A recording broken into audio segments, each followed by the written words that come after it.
The Quarantine Sessions Podcast with Jacob.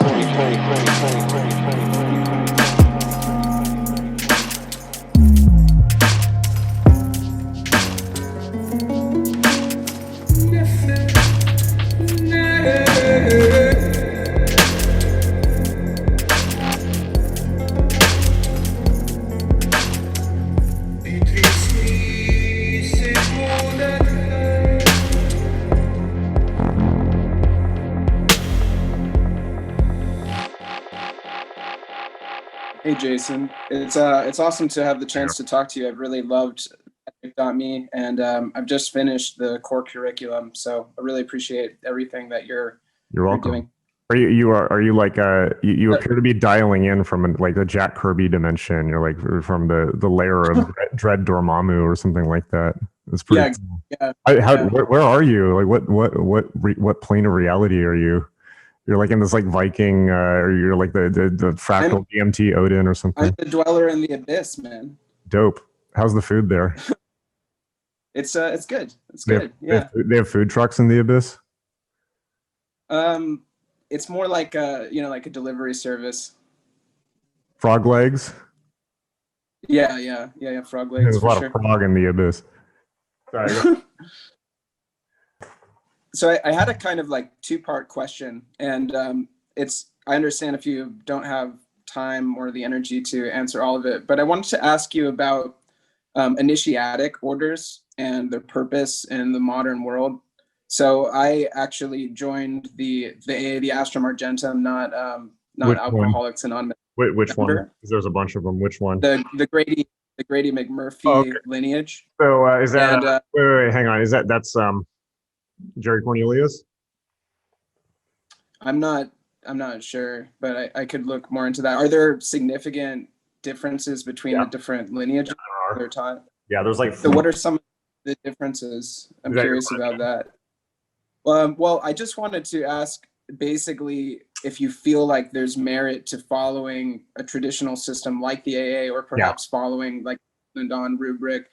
And there's been some sort of like discrepancy. So I contacted David Schumacher. I really appreciate his books and had some questions to ask him. And he basically said that within the AA system, I can really only refer to my superior in the order, and that I should just like follow the system and relate to that. But before joining the AA, it was my intention to follow just the Israel Regardie Golden Dawn book. And I kind of was attracted to AA because I like the thelemic aesthetic and the kind of embellishments that it has. But I was curious about your ideas of the difference between the Golden Dawn system and the AA, and if there's more merit to one or the other, as well as, is it necessary or beneficial to undertake a structured system of initiation like the AA or Golden Dawn?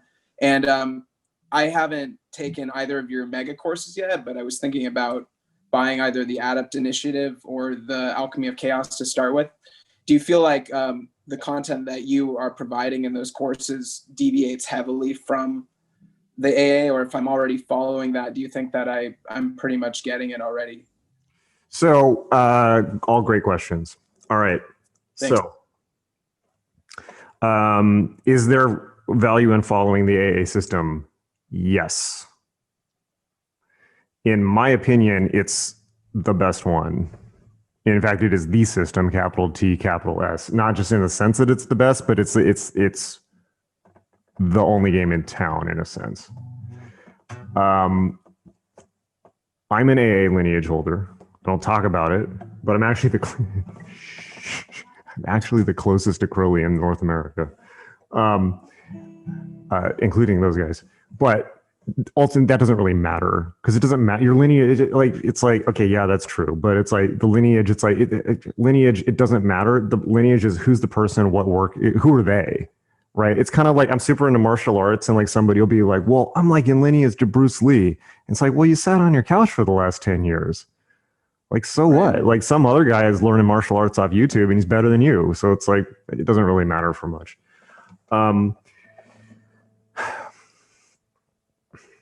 Next question. Is there a difference between the Golden Dawn and AA curriculum? No, they're the same curriculum. They're the same thing. The AA is the extension of the Golden Dawn curriculum further up the tree. Okay. It's the same tradition. Same rituals, and to some extent. Next question. Should you do the Regardie system before doing the AA system? Sure, that's not a bad idea. That's how I did it. However, the entire Golden Dawn curriculum is subsumed within the 110 degree of the AA. So you're going to do that work anyways as part of the system.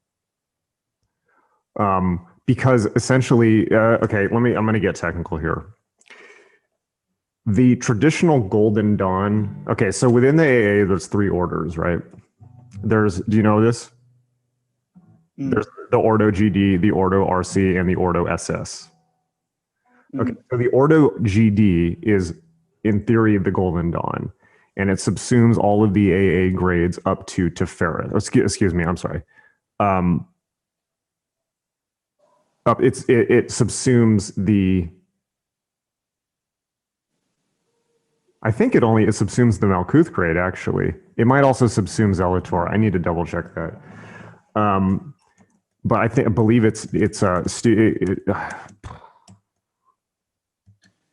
I heard that like an Adeptus Minor in Golden Dawn was roughly equivalent to a Neophyte and the AA, but I'm not sure if that's correct. That's correct. So practically speaking, let me just put this. I need to double check. The lower grades of the AA are called Ordo GD, Ordo Golden Dawn, but they actually, even those go further than the original Golden Dawn.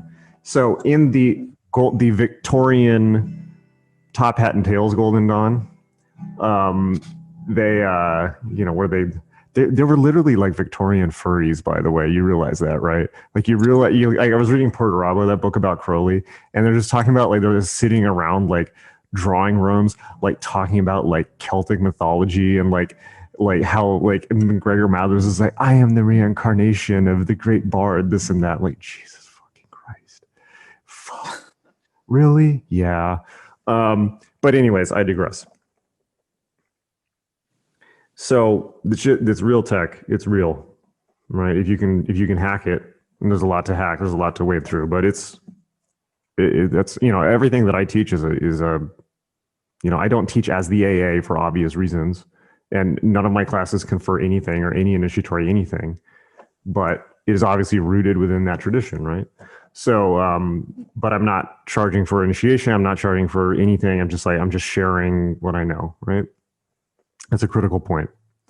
Watching Magic.me lectures doesn't grant you anything other than that you've watched a Magic.me lecture. Your own personal work might do differently on the inner planes, but that's on you. So, and I don't represent myself as the AA, right? So, okay, so let's break this down from a few levels. Technically, the Top Hat and Tails Golden Dawn takes you up to Adeptus Minor in the Golden Dawn system, right? And then there's some controversy about, well, there were secret higher grade, and the current Golden Dawn orders will claim that there were higher grade materials that were never published and only they have. I've never seen evidence of it. It's possible. But essentially what happened in the old Golden Dawn is that Crowley got as far as Adeptus Major, and then in the Golden Dawn system, and then there was the whole war with the Adepts, and he broke with McGregor Mathers. And then he essentially did, because in the Golden Dawn system, Abramelin constitutes entry to Adeptus Major, and then working through the 30 Aethers. Basically what happened is Crowley then, after doing all that, he went to Algeria with Victor Neuburg and went through the 30 Aethers, and he said that constituted his initiation into the Magister Templi degree of the Golden Dawn and the AA, right? And he said that's how he said, well, now I have my own connection with the secret chiefs, and that basically the order fell apart, but he continued the work. And if you look at Crowley's stuff, say what you will about Crowley, like he stayed completely within the bounds of the Golden Dawn tradition his entire life. Like everything he did in his entire life was viewed through the framework of that initiatory order, with the caveat that he then added the OTO, but that was like basically like a side quest. And he emerged them ultimately. So technically, okay, now we're gonna have to be more technical. So stop me if you know this. So first off, the 4 worlds on the tree. You're aware of this? Mm-hmm. Okay. So for those who don't know, there are 4 trees within deeper layers of manifestation, right? In Asaya, Yetzirah, Bria, and Atzilith, right? Which largely correspond to the etheric, astral, or physical, etheric, astral.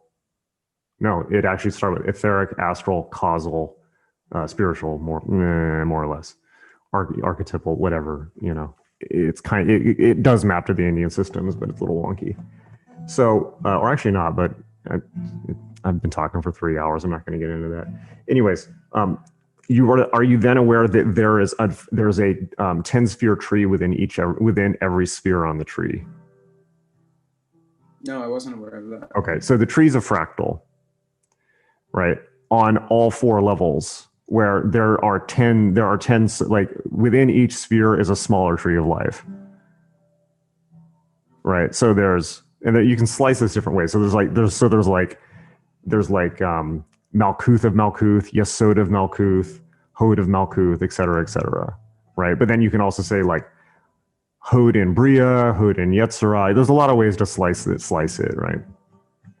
And there's a lot of schema of how to slice it, and there's multiple ones proposed in the 30 Aethers and all that. And then you can slice them by Aether, and there's a bunch of ways to do it.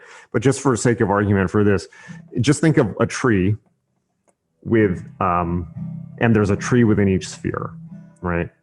And ultimately, okay, so Frederick Claude mapped it out. So I think that if you really if you explode it, so to speak, like an exploded diagram, you get 10 spheres in every sphere, and then you get that repeated on all 4 worlds.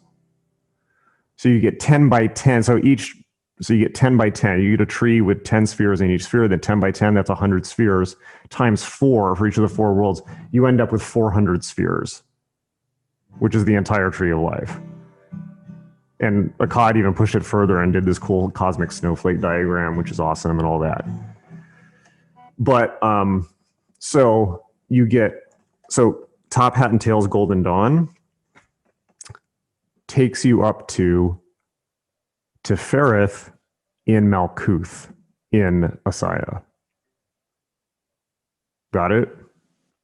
Mm-hmm. Or another way of looking at it is when you're doing the 110 neophyte work in the AA, you're working through the tree in Malkuth, and that subsumes all of the work of the Golden Dawn and more. Mm-hmm. And that's before you even move on to Yesod, which is primarily Raja Yoga and a bunch of other stuff, sex magic, etc. So this is really important, and it's also important because a lot of people think that they're further along than they actually are. And particularly they go through the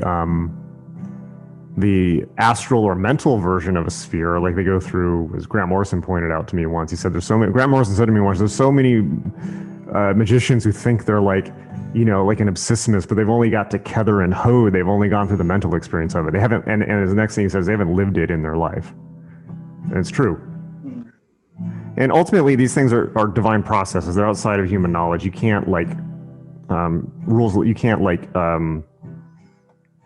what do they say in D&D? You can't kind of micromanage it. You can't second guess it. It just is what it is. It's just one schema for what life is. It's not the be all end all. But when we're talking about initiatory orders, it's very important. So that's the golden. So the Golden Dawn work is subsumed by the AA. And in terms of the difference, this is also hopefully helpful. In terms of the difference between Thelema and Golden Dawn, in the AA is thelemic in the sense that it is in accordance with the quote unquote the new Aeon, right? So you get the formula of Horus and you upgrade from Osiris to Horus and all that. But that doesn't happen until the 2 = 9 grade. So when you're working the 110 grade, you're still working the old Golden Dawn formula and Osiris and all that.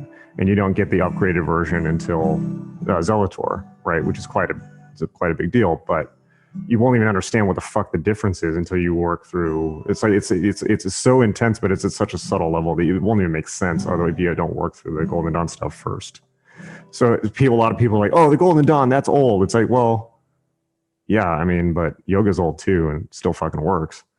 It's just like, and the new stuff won't even make sense. It's like you look at the Star Ruby and Star Sapphire. Those are basically, you get the LBRP and the hexagram rituals. Those work on the lower 5 Sephira, and then the Thelemic ones work on. They start out, they work up in Doth and to some extent the Supernals, right? They're Nox banishings. They depersonalize you, and that won't even make sense. First of all, it's not even helpful for beginning initiates because it's their formulas of reversion in a sense. But it won't even make sense if you haven't gone through the Golden Dawn. So it's all one tradition.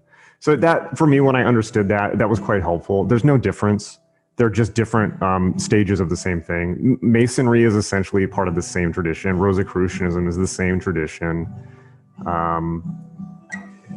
What you don't want to do, and this is where I think Thelema is very helpful, you don't want to get stuck in the old Aeon, like become a purist of like Rosicrucianism, Golden Dawn, because then essentially you get stuck into Ferrith, and then it's like, well, you're just stuck being an individual. It's just like, it's hard to talk about these things without actually going through it, but it's more like if you look at somebody like Paul Foster Case, do you know his stuff very well?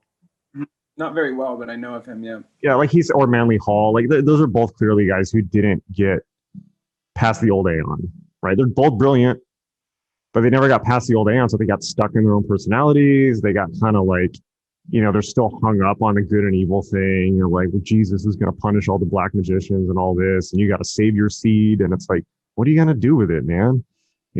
So like, yeah, I think that's what attracts me to Thelema, and it's almost like the difference between Buddhism and Hinduism, where it's like it takes sort of all the best parts of the old Aeonic system, and it still works with it because it works and those things are effective, but then it takes it farther and it evolves it into something more relevant to this day and age.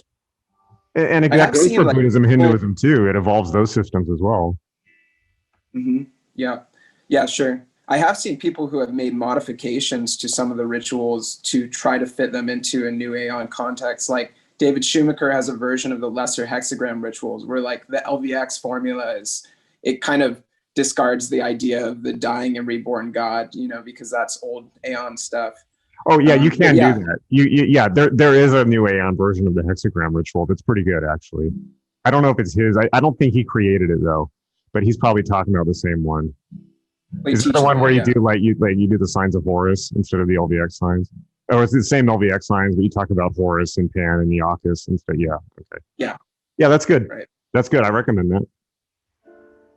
But you also need to understand where things fit. I mean, so you got to work through the Osiris system. Even Crowley says like, it's not like the old Aeon systems were bad. It's just Crowley says at one point, it's like the difference between like the Model T and the internal combustion engine. It's like one's like the formula of Horus is intense, man. It's like no one's been able to like it's heavy. It's the spiritual equivalent of nuclear energy, right? I mean that in a very tangible sense, and we see people who have just like not been able to integrate it. Kenneth Grant, like the fuck, man. So, but properly understood, it's a real system of liberation within the context of what the modern world really is, instead of trying to go back to something else that it never was. And that's kind of like the traditionalists are cool and all that, like Evelyn and all that. And I like how like intense they are, and like, it's nice to like, sometimes, you want someone with a stick up their ass instead of a hippie. That's kind of cool. But they're still in reaction to, they can't handle life as it is now in a certain sense. And they make really good points, but at the same time, it's like, well, where does this go? So, okay. So you had some other technical, okay. So it's important to work through the Osiris systems. It's important, I think, to work through the Golden Dawn. And you do that in the AA anyways, because you have to get through the Dying God formula anyways, right? You have to have that experience. It's important. It's important. It's important for a lot of reasons, primarily because it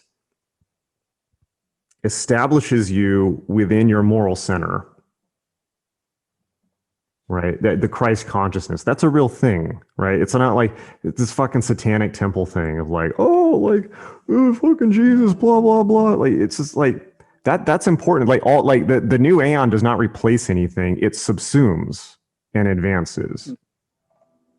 Right. So, all of that stuff ends the same. I mean, like I spent like, you know, all that stuff that you have to learn you really have to do. You have to learn all of it. Christianity, Buddhism, Hinduism, Islam, yoga, Golden Dawn, Kabbalah, Hermeticism, Rosicrucianism. Like, are they all old aeon systems? Yeah.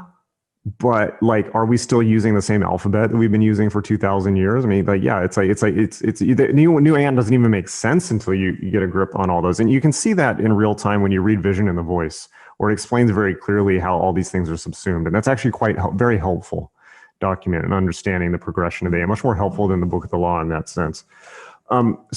So hopefully that's helpful in the sense that there really is a linear process through all of these things. And you don't need to worry about like, oh, should I do this, that, or the other? Should I do this before that? Because you're going to have to anyways. In terms of AA lineages, okay, so the big ones that are outside of myself, the big ones are Schumacher, right? Jim Eshelman, Jerry Cornelius. I think there's a fourth one. Oh, the fuck. He wrote Initiation in the Aeon of the Child. Name this obscure occultist for $500. He was friends with Jim Wasserman. He's the one that Bill Breeze has been pushing for years. The guy from Tennessee. Does anyone know this? J. Daniel Gunther. Right. So all of these guys are running their own AA lineages. Okay, so let's break down what their lineages are, because this is actually like, okay, we're going to get into like Thelemic paper chase, which is a pain in the ass, but it needs to be done at a certain point. And I hope I don't piss anyone off. I don't have any stake on any of this. I'm not trying to step on anyone's toes. I don't want your shit. I don't care. You do your thing. It's none of my business. So, but I'm just going to say, okay, so Schumacher and Jim Eshelman studied under Phyllis Seckler. You know Phyllis Seckler? I've heard of her, yeah. So Phyllis Seckler was a kindergarten teacher in like Sacramento, I think. Is she Sora Mello? Yeah, Sora Merrill. And okay. She was the big teacher in the 60s. And by big, I mean she had like 10 students or something. But and her teacher was Jane Wolfe, who was an actress who was with Crowley at the Abbey of Sheffield in his most unhinged period.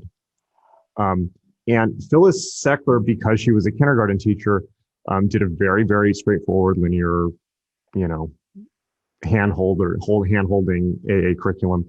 And Eshelman and Schumacher both studied under her, and for whatever reason, each have their own version. And it's pretty much like a NorCal, SoCal thing, right? Jim Eshelman's like the SoCal AA, and Schumacher's like the NorCal AA, and they each have their own thing. They probably just both wanted their own thing, and whatever. I rate both of those guys. Okay. I think they're both their material. Both of their material is excellent. Jim Eshelman's is superior. I'll come back to that in a second. Okay, then we've got what may be your lineage, which is the Grady McMurtry lineage, and that's Jerry Cornelius out of Berkeley, California, unless there's another one running around now. So presumably, I think that's right. Yeah. Okay. I think that's lineage. Okay. So Grady McMurtry was obviously the kind of self-nominated head of the OTO, or I think Crowley may have. So yeah, well, now we see, okay, so now at this point we get into the blur between the AA and the OTO. Like basically Grady McMurtry took over the OTO after it's been dormant for years after Parsons died, and it wasn't clear if he was supposed to be the head of it, and he referred to himself as the Caliph of the OTO, and then they call it the Caliphate OTO when they were warring with the Typhonian OTO. And it's possible that the only reason he decided he was the Caliph is because Crowley at one point wrote to him in California and abbreviated Caliph and period after the F. So he said, "Oh, Crowley wants me to be the Caliph of the OTO." That may be apocryphal. So the OTO is a completely different order from the AA and the Golden Dawn. It's its own thing. It's European Rosicrucianism. Crowley reintegrated it to within the system, and there's a lot of value there. But they will tell you, and Crowley will tell you, that they're two different orders. The point of the OTO is to decondition you from modern society, to turn you into a soldier for liberty, which is fucking awesome. You know, like that's where we get Jack Parsons. You know. Like that, the mission of the OTO is cultural, like all that stuff about like magicians against reality, like, you know, what later became Topi. You know, Topi is, you know, Bill Breeze at one point, the head of the OTO at one point told Genesis, it's like, you know, Topi is doing, the OTO is the Museum of Magic. Topi is doing the work of the OTO now. Topi's the OTO. So there's always something like that. And so the mission of the OTO is Masonic. It's about fraternizing. It's cultural. And it's also there to teach you sex magic, right? Which is not actually in the AA system. So that's that one bit of tech that you then integrate within the AA system. So it's important to pick up, right? But so Grady McMurtry, I believe, got his AA from, I can't remember. But then then the fourth one is Gunther. And Gunther came out of nowhere recently. He's Bill Breeze's AA mentor, and basically Bill Breeze and Gunther tried to consolidate the whole OTO and AA under one thing, and it's all run by Bill Breeze, and they own all of it, right? Which people were not into. All of these guys have written good books. Gunther wrote some good books. Jerry Cornelius,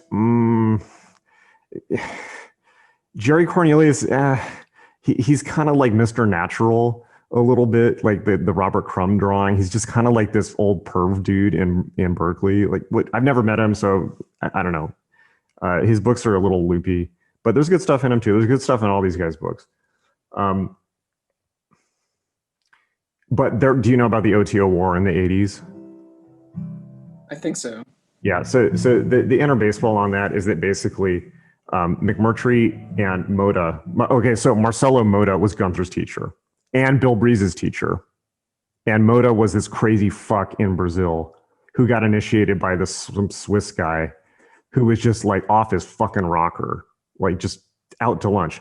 He wrote good books too, but he was just like totally, and he just basically went nuts. He said, and in the 80s, he's like, I control all of you. You are all my slaves. I am the master of the temple. I'm the only link to God, and like all this shit, right? So they had this huge court case in the 80s between the claimants of the OTO, which were Moda, Grady, and Kenneth Grant, and then a fourth guy called Herman Metzger, who ran the Swiss OTO, which was connected to the pre-Crowley OTO, which is a total clusterfuck of secret society bullshit, right? So, and here's the interesting thing that happened. You still read the transcripts from the court case online. McMurtry won the case, right, and was given the legal right by the U.S. government to say that they are the one and true OTO and have their copyright to all the Crowley books. And actually, someone in the OTO told me something interesting, which is that shortly after that happened, somebody that knew somebody in the OTO found the original manuscript of the Book of the Law in their attic, like somewhere in San Francisco or something like that. And they were like, what the hell is this? It says Crowley on it. I guess I should give this to, like, I have some friend who's into this. I should give this to him. And he's like, dude, this is the original Book of the Law. And he was in the caliphate. So they took that as a symbol that like, oh, you're the real OTO. We got the real Book of the Law. Okay, fair enough. I mean, that's okay. Crazy story though. So, which hilariously enough is Crowley lost the Book of the Law too, and then found it in his own attic under some skis and his Enochian tables, and he realized he'd ignored it forever. It just keeps turning up in people's attics. So check your attic. So here's the interesting thing with that court case, right? McMurtry won the case. Theoretically, he won the case legally, but he died the next day of a heart attack from the stress of the case. And then the person that was elected to be the head of the OTO was Bill Breeze, who was a student of Moda. Go figure. Yeah, Magic Wars. Okay, so go figure. So of these lineages, I'll tell you my thoughts because I've consumed all this shit. All these guys have written and all that. Jim Eshelman's the guy. Jim Eshelman's books are 100% on point. if you take his AA book, that's all you need, frankly. He's published everything that he has a forum online. He's published I've met him. He's published a ton of stuff. He had this journal called Black Pearl that's published. His notes on the Aethers are really good. Everything he's put out is like worth its weight in gold times 10.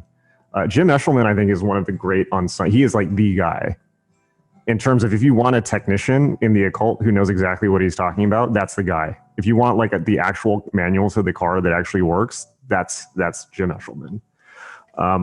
And he's basically just like this old boomer who like collects wine.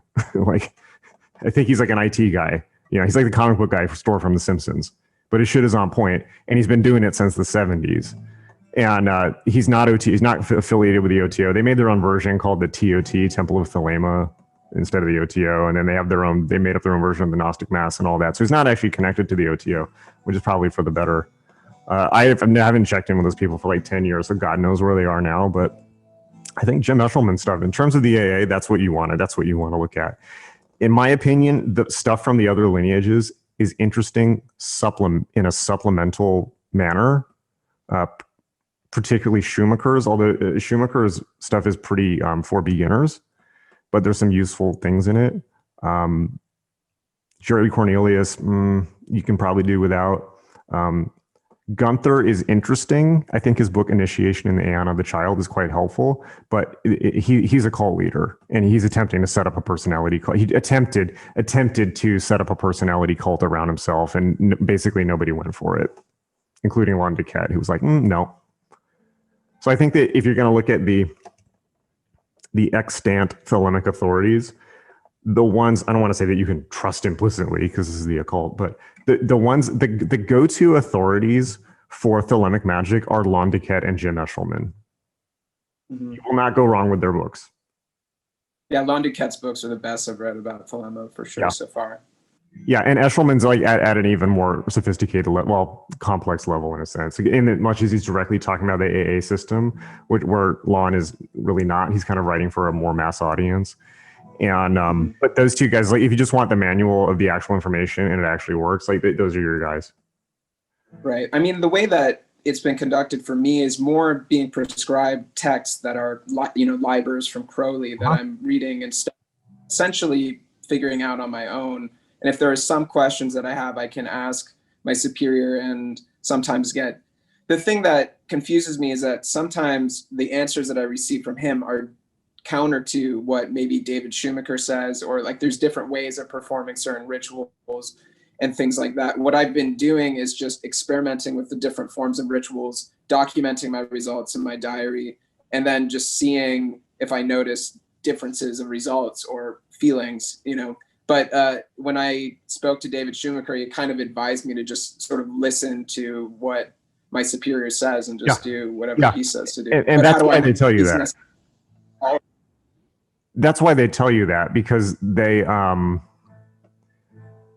the way, there's other lineages too. I mean, there's tons probably, but that's why they tell you that, because look, it's the same with martial arts, right? Or it's like, if you get into martial arts and you're studying a form and you run around learning from like 7 different teachers, you think that you're getting more information, but really you're just being counterproductive and confusing yourself.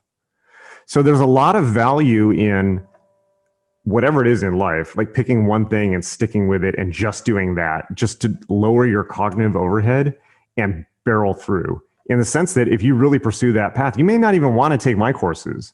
You know what I mean? Like if that's your thing, like I'm not saying don't stick around at magic.me. It's like, you got to do your thing. There's also another thing, because otherwise what you're doing when you do that is you're doubting your teacher. Right, you're basically expressing to him, but more importantly to yourself, that you don't believe him, and that's undermining your faith in what you're doing. Right, and there's a value to that. Let me just put it this way: when you take oaths and you join an order, everything changes. Right, like for instance, Freemasonry. Right, like I became a Freemason. They swore me to secrecy about certain things under penalty of god-awful things, right? All that shit they swore me to secrecy on has been public knowledge for like 200 years. It's all over the internet. It's in like every book about Freemasonry. It's just like little words and stuff from like Scotland in 1750 that nobody gives a fuck about, right? And all those, they don't have, it's not like secrets like, oh, we're running the banking system. It's like the secret of like this handshake, this password, this, thing that we do in a ritual. It's like, I don't talk about any of that. If somebody brings that up, I'm like, shut the fuck up. Shut the fuck up. What are you doing? They can go on the internet and find it. But the point is, it's the containing of the energy of the system. And there's a value in secrecy and there's a value in oaths. If you take an oath, you have to follow it. It doesn't matter if it doesn't make sense. Ask anyone in the military, And there's also a value in the point of having a superior in an order. I've never even been particularly good at it, but having a superior in the order means it's also a test of will. Not of him, but of you, right? Where it's like, can I follow orders? Because if you can't follow orders from somebody, well, how are you going to progress? Like, how are you going to stick to one? Like, it's such a blessing to have a teacher. It's so hard. It's so hard to get one. And then you undermine them when you get them. This is how people are, but it's like, it's so hard to get a teacher. You know what a blessing it is to have someone to tell you what to do? Or what a burden it is to assume that. I don't do that for people. It's too much of a burden. For people who are, that's a real blessing to have that, because it makes life so much easier for you, right? So is their version of the ritual different from somebody else's? Yeah, probably, but who cares, right? The point is that you're focused. They're acting as an external structuring. They're externally focusing your mind, because the whole point of joining an order is you haven't been able to focus your mind. You haven't been able to make progress. It's not that you haven't been able to make progress. It's like you're saying, I would like help. So somebody says, okay, but you have to do exactly my way and you have to do exactly what I say. Good. Because that's what you wanted, wasn't it? Otherwise, why join an order? If you want to do it your own way, don't join an order. That's fine too. This is the new end. You can do whatever you want. It's an infinite universe. But if you want to join an order, you better do it by the book and you better do what your teacher says. And if your teacher says, don't look at other shit, don't watch my shit, then don't watch my shit. Because the point— He doesn't say. He encourages me to, follow my curiosity and to basically examine any sources that might be stimulating to my imagination in the process. Okay. Well, that's— and I mean, that could do that on like the phase I'm at right now, but yeah. Well, that's important too. But I mean, it's really what you're saying. It's clarifying a lot. Thank you. Yeah, I mean, and look, man, in the AA system is so awesome, right? It really is step by step. In the AA system, you're given tasks, and every task that you're given is like nigh on impossible. But you can do them. But each one takes tremendous willpower because they're building willpower. Like, look at the things in Liber Avel Arcanorum. You know which one that is? No, I haven't read that. Liber Avel Armorum, the one about constructing the magical weapons. I haven't read it. No, I'll have to check it out. You'll get to it soon. Or have you read Liber E? Liber E, yeah. Yeah, like the thing about putting the bowl of water on your head that does not spill one single drop of that. And you're like, this fucking cokehead Crowley, fuck this guy. Like, what is this bullshit? He's not trolling. I got about a half an hour. Well, that's great. That's tremendous. Keep going. Fucking do it. Right. And so the beauty of the AA system is you take oaths. And Crowley says also, it's like, you can take an oath and you may think that you can break it. You can't break an oath because your life is going to stall out until you're forced back to finish the work that you put aside. That's how it works. So think carefully, because once you take one step, you cannot take it back. You got to go to the end. Can I take that into a sort of different question that's related? Yeah, but let me wrap up a few things. So one is, within the system, I would say either the AA or any graded curriculum, and I say this to be please listen to what I'm about to say to you, because it'll save you a lot of trouble. And you're probably not going to want to, you're going to think that you're listening to me and you're going to think that you heard it, but you won't have really. And then later on, you'll realize what I was talking about. And then it will be very helpful to you. Okay. So listen very carefully. Good. I'm listening. Yeah. Okay. So this is very important. within the system of the AA or of any system, you are given specific tasks to complete. The fastest way to complete any initiatory task is to do it exactly as it is written. Exactly. Because what you're going to do instead is you're going to try and do it your way, or you're going to do it a more cool way where you mix it with something else. Where it's like, well, what if I use Sumerian gods instead of Egyptian gods? Well, that's more metal, or whatever, The fastest way to make progress is to do the task exactly as it is written, and your teacher is there to tell you how to do it. And so do exactly as you were told by the teacher. Now, this doesn't apply to others. This doesn't apply to magick.me, where this is an open forum. This applies to an initiatory order, right? So remember that, please. It'll help you. The fastest way to complete any task is to do it exactly as it is written. This is really hard for men for everything in life. Follow the manual. I remember when I was 7, I put together a model airplane for the first time. And I was like, I don't need the directions. And like 5 minutes later, there's this mess of like plastic and airplane glue, and my hands are like super glued together. And that's when I realized, that's when I learned that. It's like, yeah, follow the directions. And that served me well throughout my entire life. It's like for instance, I got really into cooking recently. And I started, on my podcast, I was cooking for people. And somebody,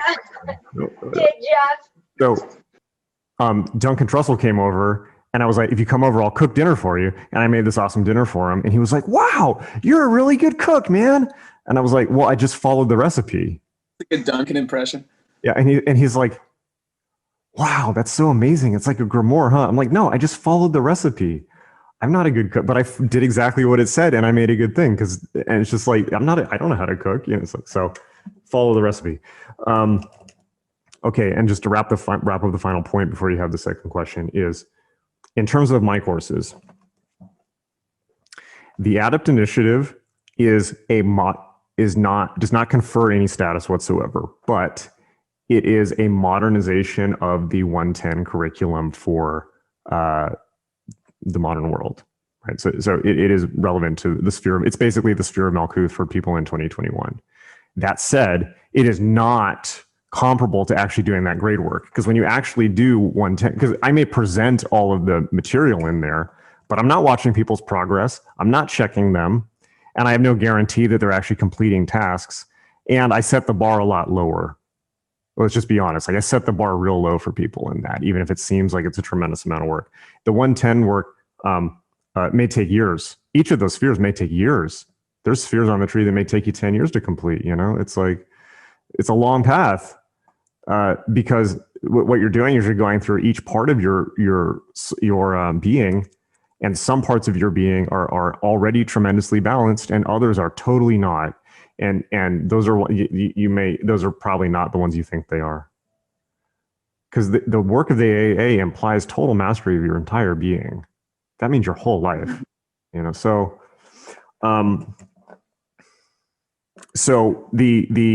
and then the Alchemy of Chaos, don't tell anyone, but it's basically the OTO curriculum, right? In a sense, it's not really, it has nothing to do with sex magic, but let me rephrase that. It's similar to the OTO curriculum in the sense that it is meant to retune your chakras into a harder form, which is what the OTO largely does. You can see it on their website, but it actually has nothing to do with it is zero overlap with the actual OTO curriculum, but it forms a similar function, because the OTO largely gears you up to live as a magician in the world in a real and sustainable way. And it's very grounding, and it gears you up to be a soldier of liberty and consciousness and all this, and a magician in the world, where in the same way that Masonry does in a prior form. Whereas the AA is completely concerned with the spiritual plane, and not really a whole lot with your outward being in the world, although that's, of course, they're totally neck and neck. So anyways, hopefully that's helpful, but you were going to ask something else. It's very helpful. Thank you. Yeah, I think that's something that attracts me to the Adept Initiative course, is that you say that it can help to also provide mastery of like finances and business and those types of things. And something that you talked about it in your last live stream, I watched it, is just that there have been life situations that have felt like they're pulling me astray based on, they're grabbing my attention and pulling me away from doing this work with the AA and other things that I'm doing, which for me kind of feels like the most important thing in my life right now. And you mentioned par for the course, man. That's par for the course. That's how it is. And you will be tested like that. It's another test of will. And I don't want to say too much about it because I don't want to do it for you, but yeah, that's par for the course. How bad do you want it? Pretty bad. And you mentioned banishing rituals as a way of sort of, preventing that or to aid in that. I mean, I've been doing banishing rituals every day for months and months. And I was wondering if there are have you ever heard of anybody sort of working with, in a way, more fearsome entities as a form of protection or banishing? Like in Tibet, they have the wrathful deities, or the foo dogs in China, or like I'm in Bali actually, and here they have a lot of these terrifying guardian figures in front of their temples. It's like, I do feel a benefit. You want to see my terrifying guardian deity? Please, sure. That's my guardian. Go fuck yourself. I've got about 12 of these, so there you go. Cool. Nice. I mean, like, could one theoretically evoke like the wrathful deities of Tibet and like use that? What'd you say? Yeah, I said I was apologizing to everyone on the call. There's your Gurdjieff in shock for today. Probably not that shocking. Yeah, I know exactly what you're talking about. I've tried things like that, and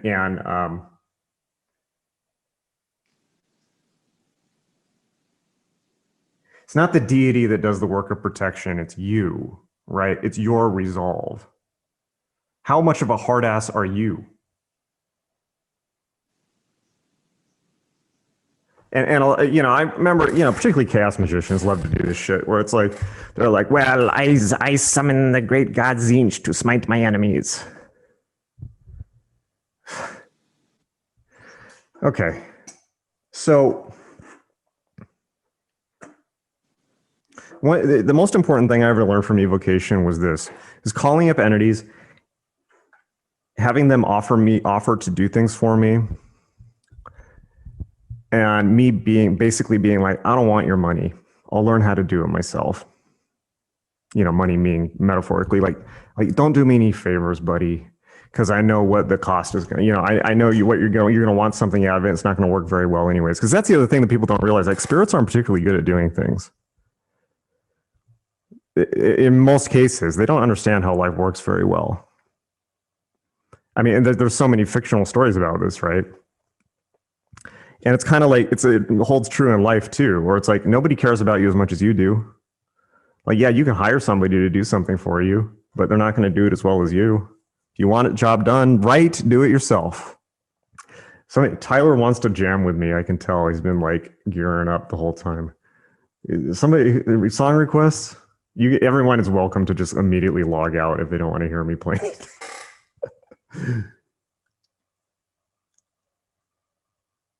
Wait, oh, here we go. He changed backgrounds. You're fucking with me, man. All right, here, I'll unmute both of you, and then Tyler can soundtrack the rest of the. Okay, here. What is up? What's up, Jake? Unmute yourself.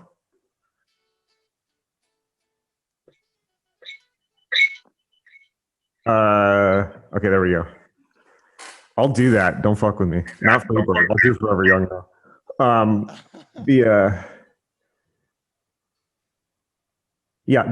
Okay, so your question about banishing rituals. The solution to your problem is to throw yourself into the curriculum with utmost obsession until it becomes every part of you. So you don't have the bandwidth to deal with anyone else's bullshit. And also, when you're doing the system, that also goes at the same time, not just for the system, because if you just do magic all day, you're just gonna, you're not gonna have a life, right? That's why I include all that financial information in those courses, because not to knock them, but there's tons of people in all these orders, in the OTO, or the OTO and the AA, and all these groups who are fucking losers. and they might be this, that, and the other on the astral plane, but they can't get their life together. And I don't think that's a good sign. And one of the things that I very much value about coming through the chaos magic world is their very materialistic view, which was, if you don't have your shit together, how good of a magician can you really be? And one of the pitfalls of thelemic magic, and it's the primary pitfall, by the way, is not it's evil or this, that, and the other. The primary pitfall of thelemic magic is that it is chock full of technology that is only engaged with the astral plane. Case in point, pathworking, and case in point, Enochian. Both of which are endlessly fascinating and don't do jack shit for you in real world terms. It's just like huffing opium fumes. Yes, they'll mature you and you'll understand the universe and your place in it and all that, but that and $3 will get you on the bus. So that has to be corrected for by each initiate, and that primarily means you have a career you've chosen for yourself. I'm an artist, yeah. Okay. I'm friends with Chet. Oh, cool. So whatever your path, whatever your dharma is, whatever your career is, you better throw yourself into that with as much or much discipline as your magical work. Because if it's your true will, then it is your magical work. Particularly within guided systems, like there's no more time for fucking around anymore. You're bound. In an initiatory system, you are bound. You're bound to your work. You don't get to fuck around anymore. You don't get to wander. You don't get to drift. You don't get to do anything. You're sitting there working. You're burning the midnight oil. Your friends call you, hey, let's go hang out. No. Right? It's like, somebody called, this is a good one. It's like, oh my God, I'm having a crisis. Can you come help me? Like, please, like family member. Oh my God, you're so selfish. You never talk to me. No. Nothing matters except the work. I mean, don't be a sociopath, but you got to develop boundaries, So, and that applies to your career. It's like literally, it's the crisis thing that's been prevalent in my life lately. And like having to deal with crises of like my romantic partner and things like that. That's been distracting. So so what is your view on that now? I mean, I don't want to ever be in that position. And I've told her that, and I'm pretty clear about what my priorities are, I feel, in regards to what my true will is and the work that I'm doing in the world and how important that is. Yeah.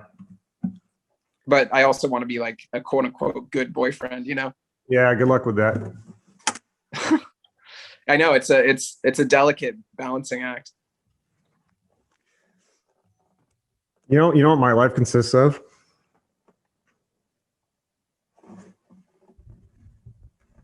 Magic and podcast and online courses. I can do a podcast every 2 months now, though. It's like, because I've been moving. I just sit at a computer all day long. I don't go out. I don't have friends. I mean, I have a few friends, but I'd never see them. I mean, no one even sees their friends anymore anyways. This is my life. That's how it works. And also that's what protects me to a certain extent, because I just don't, when you don't go getting involved in other people's shit, you don't have to deal with other people's shit. Because other people are God too. Other people have their true will too. It's none of my fucking business. I can't save them. I'm not all powerful, I have no special powers that other people don't have. I'm just focused. That's it. And on a good day. And that's a crapshoot. So. Right on. So, I mean, look, alchemical salt. I feel like I was already going there, and you're kind of giving me permission in a way to just go there all the way. Well, go where? More into self-contained, satisfied solitude, working to undertake my mission in life. Yeah. Well, let me put it this way. Do what thou wilt shall be the whole of the law. The law, right? So like, yes, obviously people are like, oh, that means do whatever you want. It's like, they have no idea. It's like the most restrictive statement ever made to a human being.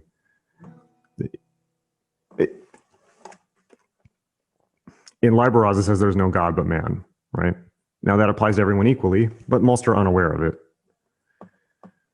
The old Aeon is, oh, God is this fucking bearded guy up in the sky. In this one, it's like essentially, how do I put it?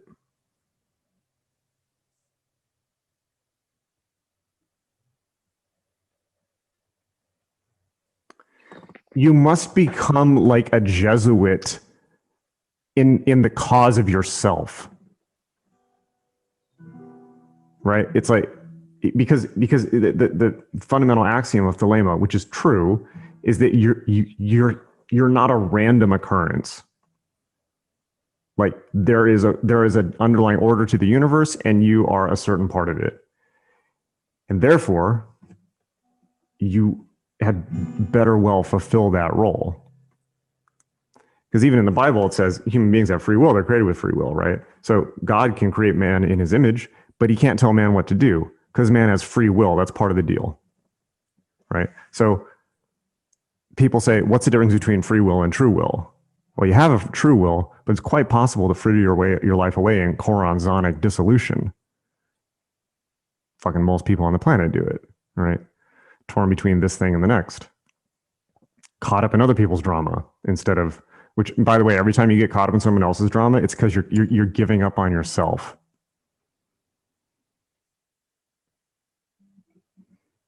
You're like, oh, well, I'm going to give up on myself and go get wrapped up in that. Time's limited. So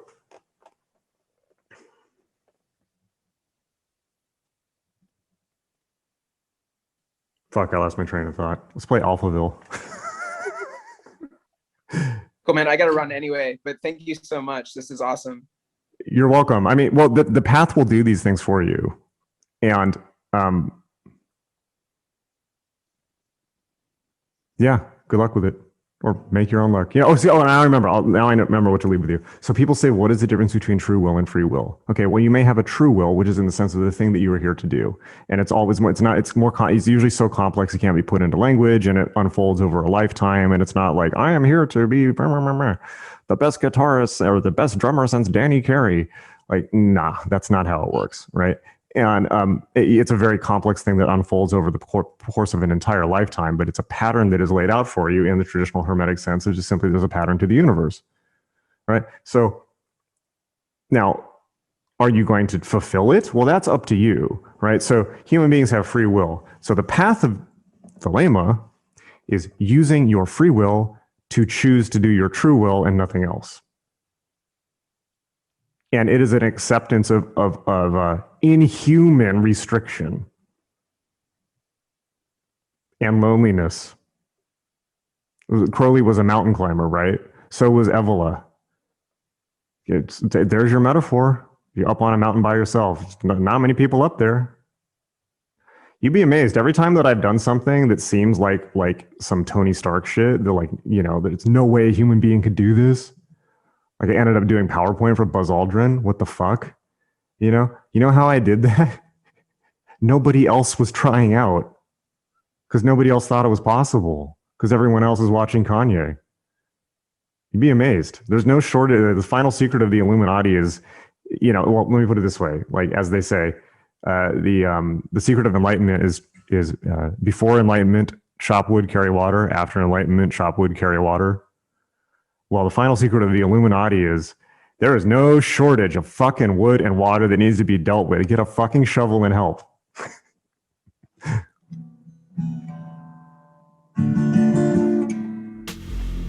Right on.